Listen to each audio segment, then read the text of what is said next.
ನಮಸ್ಕಾರ ಎಲ್ರಿಗೂ, welcome to KPSC times. So most important topic ನೋಡ್ಕೊಳ್ಳೋಣ, ಪಾಲಿಟಿ ಇದು ಅಮೆಂಡ್ಮೆಂಟ್ಸ್ಗಳು. ಸೊ ಏನೇನು ಮೋಸ್ಟ್ ಇಂಪಾರ್ಟೆಂಟ್ ಅಮೆಂಡ್ಮೆಂಟ್ಸ್ಗಳಿದ್ದಾವೆ ಅವನ್ನೆಲ್ಲದನ್ನೂ ಕೂಡ ನೋಡ್ಕೊಳ್ಳೋಣ. ಜೊತೆಗೆ ರೀಸೆಂಟಾಗಿ ಆಗಿರುವಂಥ ಅಮೆಂಡ್ಮೆಂಟ್ಸ್ಗಳು ಕೂಡ ನಾವು ನೋಡ್ಕೊಳ್ಳೋಣ. ಏನು ನೆನ್ಪಿಟ್ಕೊಂಡಿರಬೇಕು ಅಂತಂದರೆ, ಯಾವುದಾದ್ರೂ ಬಿಲ್ ಇದ್ದಿದ್ರೆ ಆ ಬಿಲ್ಲು ನಮಗೆ ಇಂಪಾರ್ಟೆಂಟ್ ಆಗಿರಲ್ಲ, ಬಟ್ ಆ್ಯಕ್ಚುಲಾಗಿ ನಮಗೆ ಆ್ಯಕ್ಟ್ಗಳು ಏನಾಗಿರ್ತವೆ ಅವು ಇಂಪಾರ್ಟೆಂಟ್ ಆಗಿರುತ್ತೆ. ಸೊ ಬಿಲ್ಲಿಗೆ ಆ್ಯಕ್ಟಿಗೆ ಏನು ಡಿಫ್ರೆನ್ಸು ಅಂತಂದರೆ, ಬಿಲ್ಲು ಇನ್ನು ಪಾರ್ಲಿಮೆಂಟಲ್ಲಿ ಪಾಸ್ ಆಗ್ತಿರೋಂಥ ಸ್ಟೇಜಲ್ಲಿ ಇರಬೇಕಾದ್ರೆ ಅದನ್ನು ಬಿಲ್ ಅಂತ ಹೇಳ್ಬಿಟ್ಟು ಕರೀತಾರೆ. ಪ್ರೆಸಿಡೆಂಟ್ ಅದನ್ನು ಒಂದು ಸರಿ ಸೈನ್ ಮಾಡಿದ್ಮೇಲೆ ಅದು ಲಾ ಆಗುವಂಥದ್ದು ಅಥವಾ ಆ್ಯಕ್ಟ್ ಆಗುವಂಥದ್ದು. ಸೊ ಅದಕ್ಕೆ ನಾವು ಬಿಲ್ಗಳಿಗೆ ತುಂಬ ಜಾಸ್ತಿ ನಂಬರ್ ಇರುತ್ತೆ. 128th ಬಿಲ್ ಆಗಿರ್ಬೋದು, 130th ಆಗಿರ್ಬೋದು. ಬಟ್ ಆ್ಯಕ್ಟ್ಗಳಿಗೆ ನಾವು ನೋಡಬೇಕು ಅಂತಂದರೆ 101, 102 ಆ ಥರ ನಮಗೆ ಇರುತ್ತೆ. ಸೊ ಕಾನ್ಸಂಟ್ರೇಟ್ ಮಾಡ್ಕೋಬೇಕಾಗಿರುವಂಥದ್ದು ನೀವು ಆ್ಯಕ್ಟ್ಸ್ಗಳನ್ನ, ಬಿಲ್ಗಳ ಮೇಲೆ ಅಲ್ಲ. ಸೊ ಅದಕ್ಕೆ ನಾವು ಬರೀ ಆ್ಯಕ್ಟ್ಸ್ಗಳನ್ನಷ್ಟೇ ನೋಡ್ಕೊಳ್ಳೋಣ. ಸೊ ನೀವು PDFಸ್ಗಳು ಬೇಕಾಗಿದ್ದರೆ ನಿಮಗೆ ಬೇರೆ ನೋಟ್ಸಿಗೆ ಈ ನಂಬರಿಗೆ ನೀವು ಕಾಂಟ್ಯಾಕ್ಟ್ ಮಾಡ್ಕೊಂಡಿರ್ಬೋದು. ಜೊತೆಗೆ ಸಬ್ಸ್ಕ್ರೈಬ್ ಮಾಡ್ಕೊಂಡಿಲ್ಲ ಅಂತಂದರೆ ಸಬ್ಸ್ಕ್ರೈಬ್ ಮಾಡ್ಕೊಳ್ಳೋದನ್ನ ಮರೆಯೋಕ್ಕೆ ಹೋಗಬೇಡಿ. ಈವಾಗಲೇ ಸಬ್ಸ್ಕ್ರೈಬ್ ಮಾಡ್ಕೊಂಡಿರಿ. ಅಕಸ್ಮಾತ್ ಮಾಡ್ಕೊಂಡಿಲ್ಲ ಅಂತಂದ್ರೆ ಸರಿ ಚೆಕ್ ಮಾಡ್ಕೊಂಡಿರಿ. ಬೆಲ್ ಐಕನ್ನು ಪ್ರೆಸ್ ಮಾಡ್ಕೊಂಡಿರಿ ಅಂತಂದ್ರೂ ಕೂಡ ನಿಮಗೆ ನೋಟಿಫಿಕೇಷನ್ ಬರ್ತಾ ಇರುತ್ತೆ. ಸೊ 7th ಅಮೆಂಡ್ಮೆಂಟ್ ನಾವು ನೋಡ್ಕೋಬೇಕು ಅಂತಂದರೆ, ಇವೆಲ್ಲದೂ ಕೂಡ ಕಾನ್ಸ್ಟಿಟ್ಯೂಷನಲ್ ಅಮೆಂಡ್ಮೆಂಟ್ ಅಥವಾ ಕಾನ್ಸ್ಟಿಟ್ಯೂಷನಲ್ ಅಮೆಂಡ್ಮೆಂಟ್ ಆ್ಯಕ್ಟ್ ಅಂತ ಏನು ಕರೀತಾರಲ್ಲ, ಕಾನ್ಸ್ಟಿಟ್ಯೂಷನಲ್ ಅಮೆಂಡ್ಮೆಂಟ್ ಆ್ಯಕ್ಟು. ಸೊ ಇದು ನಮಗೆ 7th constitutional amendment act 1956 pass ಆಗಿರುವಂಥದ್ದು.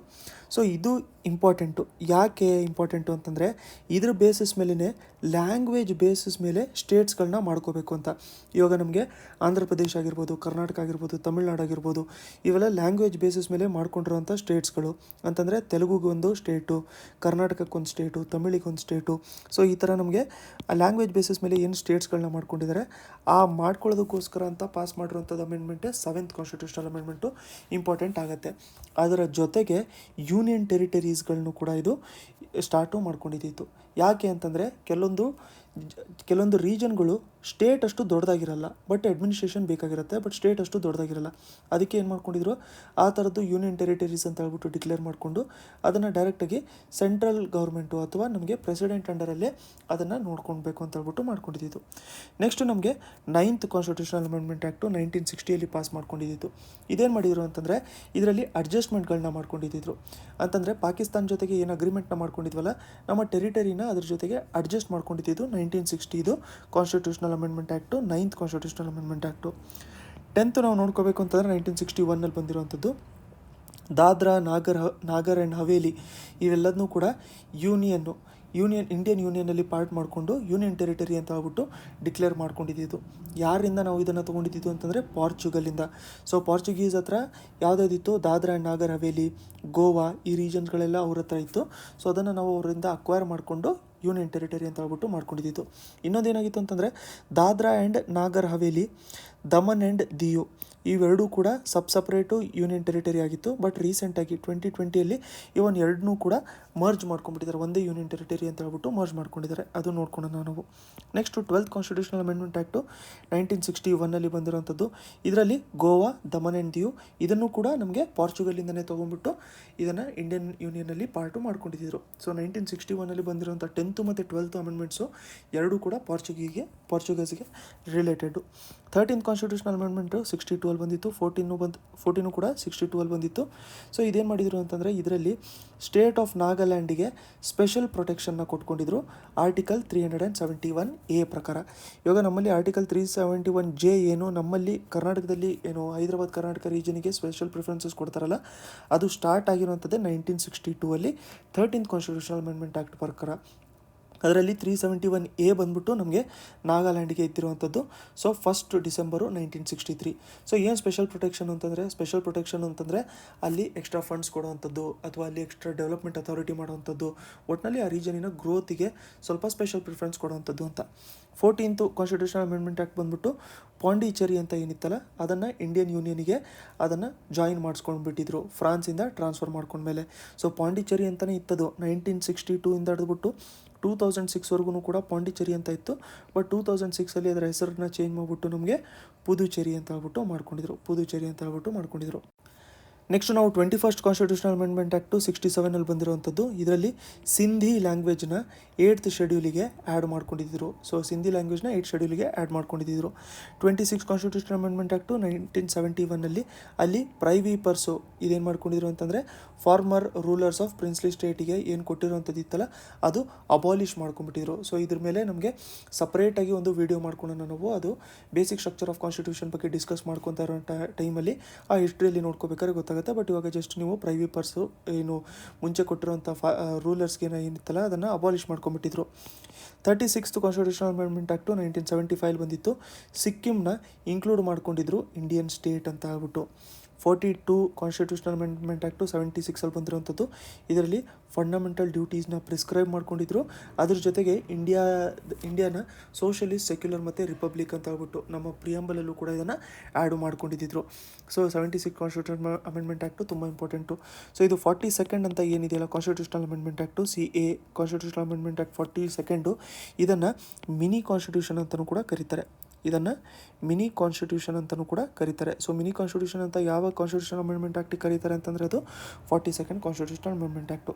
44th 1978 ಬಂದಿರುವಂಥದ್ದು. ರೈಟ್ ಟು ಪ್ರಾಪರ್ಟಿ ಅಂತ ಏನಿತ್ತಲ್ಲ ನಮಗೆ ಆರ್ಟಿಕಲ್ ನಂಬರ್ 30 ಏನಿತ್ತಲ್ಲ ಅದನ್ನು ತೆಗೆದುಬಿಟ್ಟು 300A ಅಂಡರಲ್ಲಿ ಅದನ್ನು ಇಟ್ಟರು. ಅದನ್ನು ಫಂಡಮೆಂಟಲ್ ರೈಟ್ ಆಗಿ ತೆಗೆದುಬಿಟ್ಟು ಲೀಗಲ್ ರೈಟ್ ಆಗಿ ಮಾಡ್ಕೊಂಡಿದ್ರು. ಆರ್ಟಿಕಲ್ ಇದು ಕಾನ್ಸ್ಟಿಟ್ಯೂಷನಲ್ ಅಮೆಂಡ್ಮೆಂಟ್ ಆ್ಯಕ್ಟು 52 ಬಂದ್ಬಿಟ್ಟು 1985 ಮಾಡಿರುವಂಥದ್ದು. ಇದರಲ್ಲಿ ಏನು ಮಾಡಿದ್ರು ಅಂತಂದರೆ defection to another party after election made illegal. Most important ಇದು 52nd ಕಾನ್ಸ್ಟಿಟ್ಯೂಷನಲ್ ಅಮೆಂಡ್ಮೆಂಟ್ ಆ್ಯಕ್ಟ್ ಅಂತೂ ನೆನ್ಪಿಟ್ಕೊಳ್ಳೇಬೇಕು.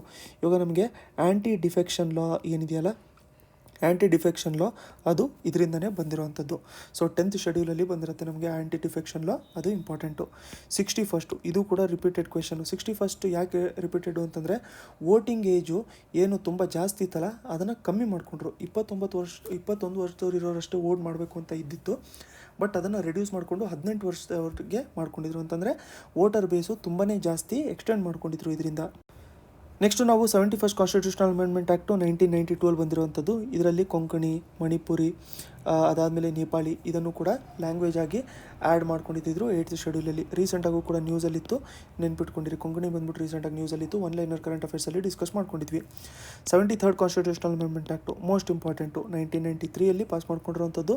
ಪಂಚಾಯತಿ ರಾಜ್ನ ಇಂಟ್ರೊಡ್ಯೂಸ್ ಮಾಡ್ಕೊಂಡಿದ್ರು. 9th ಪಾರ್ಟಲ್ಲಿ ಇದನ್ನು ಆ್ಯಡ್ ಮಾಡ್ಕೊಂಡಿದ್ರು. ಎಷ್ಟನೇ ಪಾರ್ಟು? 9th part.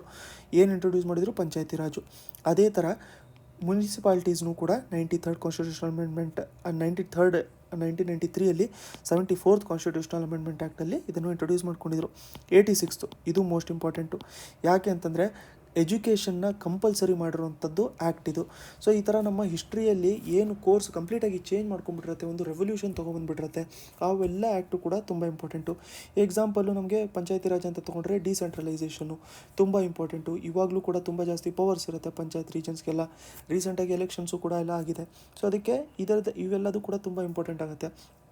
ಅದ್ರ ಜೊತೆಗೆ ಎಜುಕೇಷನ್ನ ಫ್ರೀ ಹಾಗೂ ಕಂಪಲ್ಸರಿ ಮಾಡಿರುವಂಥ ಆ್ಯಕ್ಟ್ ಇದು. ಸೊ ಅದಕ್ಕೋಸ್ಕರ ಇಂಪಾರ್ಟೆಂಟ್ ಇದ್ದೇ ಇರುತ್ತೆ. 92nd ಕಾನ್ಸ್ಟಿಟ್ಯೂಷನಲ್ ಅಮೆಂಡ್ಮೆಂಟ್ ಆ್ಯಕ್ಟು ಇದೇನು ಮಾಡ್ತು? ಬೋಡೋ, ಡೋಗ್ರಿ, ಸಂಥಲಿ, ಮೈಥಾಲಿ ಈ ಎಲ್ಲ ಲ್ಯಾಂಗ್ವೇಜಸ್ನ ರೆಕಗ್ನೈಸ್ಡ್ ಲ್ಯಾಂಗ್ವೇಜ್ ಆಗಿ ಮಾಡ್ಕೊಂಡಿತ್ತು. ಅದಾದಮೇಲೆ ಬೇರೆ ನಾವು ನೋಡ್ಕೋಬೇಕು ಅಂತಂದರೆ ಇಷ್ಟು ಅಮೆಂಡ್ಮೆಂಟ್ಸ್ ಆ್ಯಕ್ಟ್ಗಳಿದ್ದಾವೆ. ಇದರಲ್ಲಿ ಏನು ಮಾಡ್ಕೊಂಡಿದ್ರು ಅಂತಂದರೆ ಶೆಡ್ಯೂಲ್ ಕಾಸ್ಟು ಶೆಡ್ಯೂಲ್ ಟ್ರೈಬ್ ಅವರಿಗೆ ಸೀಟ್ಸ್ಗಳನ್ನ ರಿಸರ್ವ್ ಮಾಡ್ಕೊಳ್ಳೋವಂಥದ್ದು. ಅದಾದಮೇಲೆ ನಾಮಿನೇಷನ್ ಮಾಡೋವಂಥದ್ದು ಆಂಗ್ಲೋ ಇಂಡಿಯನ್ ಮೆಂಬರ್ಸ್ನ ಪಾರ್ಲಿಮೆಂಟಿಗೆ ಮತ್ತು ಸ್ಟೇಟ್ ಅಸೆಂಬ್ಲಿಗೆ. ಸೊ ಇವಾಗ ನಾವು ನೋಡ್ಕೋಬೇಕು ಅಂತಂದರೆ ಇಲ್ಲಿ ಕಾನ್ಸಂಟ್ರೇಟ್ ಮಾಡಿ 1960, 1970, 1980, 1989, 2000 to 2010. ಯಾಕೆ ಈ ಥರ ಇತ್ತು ಅಂತಂದರೆ 1950 ಕಾನ್ಸ್ಟಿಟ್ಯೂಷನ್ನು ನಮಗೆ ಫೋರ್ಸಿಗೆ ಬಂದಿತ್ತು. 1950 ಏನು ಹೇಳಿದರು ಅಂತಂದರೆ ಈ ಥರ ಏನು ರಿಸರ್ವೇಷನ್ನ ಕೊಟ್ಕೊಂಡಿರ್ತಾರೆ ಶೆಡ್ಯೂಲ್ ಕಾಸ್ಟು ಶೆಡ್ಯೂಲ್ ಟ್ರೈಬ್ಸ್ ಅವರಿಗೆ ರಿಸರ್ವೇಷನ್ ಆಫ್ ಸೀಟ್ಸ್ ಏನು ಕೊಟ್ಕೊಂಡಿರ್ತಾರೆ, ಅದಾದಮೇಲೆ ನಾಮಿನೇಷನ್ ಏನು ಮಾಡ್ಕೊಂಡಿರ್ತಾರೆ ಆಂಗ್ಲೋ ಇಂಡಿಯನ್ ಮೆಂಬರ್ಸಿಂದು, ಅದು ಮುಂದಿನ 10 ವರ್ಷದವರೆಗೂ ಕೂಡ ಇರಬೇಕು. 10 ವರ್ಷ ಆದಮೇಲೆ ಅದನ್ನು ಆ್ಯನಲೈಸ್ ಮಾಡಬೇಕು, ಕರೆಕ್ಟಾಗಿ ಈಕ್ವಾಲಿಟಿ ಬಂದಿದೆಯೋ ಇಲ್ವೋ, ರೆಪ್ರೆಸೆಂಟೇಷನ್ ನೀಟಾಗಿ ಇದೆಯೋ ಇಲ್ವೋ ಅಂತ ಹೇಳ್ಬಿಟ್ಟು ನೋಡ್ಕೋಬೇಕು. ಅಕಸ್ಮಾತ್ ರೆಪ್ರೆಸೆಂಟೇಷನ್ ಇನ್ನೂ ರಿಸರ್ವೇಷನ್ ಬೇಕು ಅಂತಂದರೆ ಮತ್ತೆ 10 ವರ್ಷಕ್ಕೆ ಅದನ್ನು ಎಕ್ಸ್ಟೆಂಡ್ ಮಾಡಬೇಕು. ಅದೇ ಥರ ಮಾಡ್ಕೊಂಡು ಇವಾಗ 2020 ಕೂಡ ಎಕ್ಸ್ಟೆಂಡ್ ಮಾಡ್ಕೊಂಡಿದ್ದಾರೆ. ಸೊ ಅದಕ್ಕೆ ತುಂಬ ಇಂಪಾರ್ಟೆಂಟ್ ಆಗುತ್ತೆ. ಇದನ್ನು ನಾವು ನೆಕ್ಸ್ಟು ನೋಡ್ಕೊಳ್ಳೋಣ. 2020 ಕೂಡ ಎಕ್ಸ್ಟೆಂಡ್ ಮಾಡ್ಕೊಂಡಿದ್ದಾರೆ. ನೆಕ್ಸ್ಟು 10 ಇಯರ್ಸ್ಗೋಸ್ಕರ. ಬಟ್ ಇದು nomination of Anglo Indian members ಏನಿದ್ರಲ್ಲ ಪಾರ್ಲಿಮೆಂಟಲ್ಲಿ, ಅದನ್ನು ಇವಾಗ ತೆಗೆದುಬಿಟ್ಟಿದ್ದಾರೆ. ಅದಕ್ಕೂ ಒಂದು ಅಮೆಂಡ್ಮೆಂಟ್ನ ಪಾಸ್ ಮಾಡಿಬಿಟ್ಟು ಅದನ್ನು ತೆಗೆದುಬಿಟ್ಟಿದ್ದಾರೆ. 96th ಕಾನ್ಸ್ಟಿಟ್ಯೂಷನಲ್ ಅಮೆಂಡ್ಮೆಂಟ್ ಆ್ಯಕ್ಟು 2011 ಇದೇನು ಮಾಡಿತ್ತು ಅಂತಂದರೆ ಒಡಿಯಾನ ಒರಿಯಾ ಅಂತ ಆಗ್ಬಿಟ್ಟು ಚೇಂಜ್ ಮಾಡ್ಕೊಂಬಿಟ್ಟಿತ್ತು. ಒಡಿಯಾ ಅಂತ ಏನು ಲ್ಯಾಂಗ್ವೇಜ್ ಇತ್ತಲ್ಲ ಅದನ್ನು ಒರಿಯಾ ಅಂತ 8th ಶೆಡ್ಯೂಲಲ್ಲಿ ಹೆಸರನ್ನ ಚೇಂಜ್ ಮಾಡ್ಕೊಂಡಿತ್ತು. 97th ಬಂದ್ಬಿಟ್ಟು ಇದೇನು ಮಾಡಿತ್ತು, ಪಾರ್ಟ್ 9B ಕಾನ್ಸ್ಟಿಟ್ಯೂಷನ್ಗೆ ಇಂಟ್ರೊಡ್ಯೂಸ್ ಮಾಡ್ಕೊಂಡಿದ್ದು ಕೋಆಪ್ರೇಟಿವ್ ಸೊಸೈಟೀಸು. ತುಂಬ ಇಂಪಾರ್ಟೆಂಟ್ ಇದು KPSC ಪರ್ಸ್ಪೆಕ್ಟಿವಿಂದ. 101 ನಮಗೆ 2006 GST ಇಂಟ್ರೊಡ್ಯೂಸ್ ಮಾಡ್ಕೊಂಡಿದ್ದು. 102 ಇದೇನು ಮಾಡ್ಕೊಂಡಿದ್ದು ಅಂತಂದರೆ national commission for backward classes ಅಂತಂದರೆ ಮುಂಚೆ ಬಂದ್ಬಿಟ್ಟು ಬ್ಯಾಕ್ವರ್ಡ್ ಕ್ಲಾಸಸ್ ರಿಲೇಟೆಡ್ಗೆ ಒಂದು ಕಾನ್ಸ್ಟಿಟ್ಯೂಷನಲ್ ಸ್ಟೇಟಸ್ ಥರ ಇರ್ತಾ ಇರಲಿಲ್ಲ. ಶೆಡ್ಯೂಲ್ ಕಾಸ್ಟಿಗೆ, ಶೆಡ್ಯೂಲ್ ಟ್ರೈಬಿಗೆ ಇರ್ತಾಯಿತ್ತು, ವುಮನಿಗೆ ಇರ್ತಾಯಿತ್ತು. ಅದೇ ಥರ ಫಸ್ಟು ಒಂದು ಕಾನ್ಸ್ಟಿಟ್ಯೂಷನಲ್ ಸ್ಟೇಟಸ್ನ ಕೊಟ್ಟಿದ್ರು, ನ್ಯಾಷನಲ್ ಕಮಿಷನ್ ಮಾಡ್ಕೊಂಡಿದ್ರು ಬ್ಯಾಕ್ವರ್ಡ್ ಕ್ಲಾಸಸ್ಗೆ. ಅದಕ್ಕೆ ಮೋಸ್ಟ್ ಇಂಪಾರ್ಟೆಂಟ್ ಆಗುತ್ತೆ.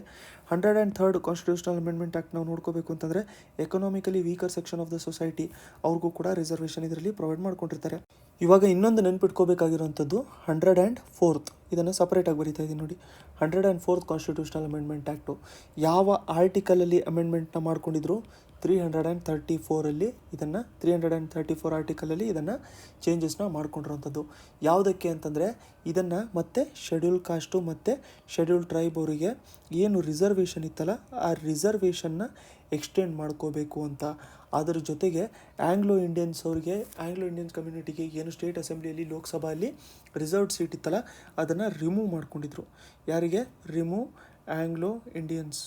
ಆಂಗ್ಲೋ ಇಂಡಿಯನ್ಸು ಅವರ ರೆಪ್ರೆಸೆಂಟೇಷನ್ನ ರಿಮೂವ್ ಮಾಡ್ಕೊಂಡಿದ್ರು. SC STಗೆ ರೆಪ್ರೆಸೆಂಟೇಷನ್ ಏನು ಅಥವಾ ರಿಸರ್ವೇಷನ್ ಏನಿತ್ತಲ್ಲ ಅದನ್ನು ಮತ್ತೆ ಇನ್ನು ಎಕ್ಸ್ಟೆಂಡು ಮಾಡ್ಕೊಂಡ್ಬಿಟ್ಟಿದ್ದಾರೆ.